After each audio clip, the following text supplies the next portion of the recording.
So the next step I'd like you to try to do on your own, which is the creating a false color composite. So I'd like you to use the histograms to figure out what good viz parameters would be. Try to get some good contrast for bands 7, 4, and 2 in what I'm going to call a 742 composite, which means that you're going to use the red channel to display band 7, the green channel to be able to display band 4, and the blue channel to display um, band 2. So you'll need to define the viz parameters. You're going to need to do kind of a custom stretch enhancement for each one. And then I'd like you to be able to display the base year, meaning 1984 in, I think it's 1984, right?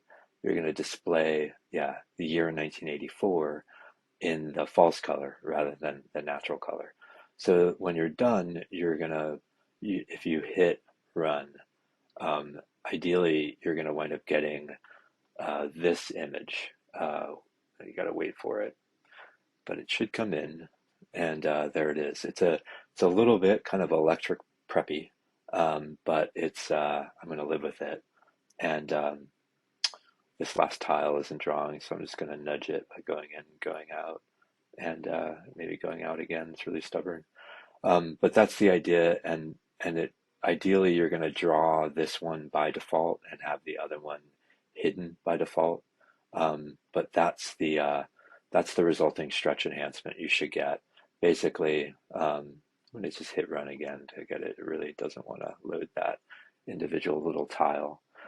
So what you should see is that the built out areas go to kind of a magenta. The agricultural areas are this bright green, and then the water is this blue.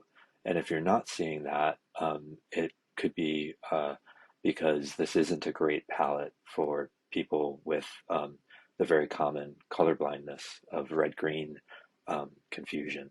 So that's going to be the next step. But you should hopefully get something that appears different from what you had here and has pretty good contrast between the developed and the um, agricultural. Developed meaning paved and kind of built compared to the agricultural lands. Is that all right? So I'm going to ask you to do that on your own and then keep moving.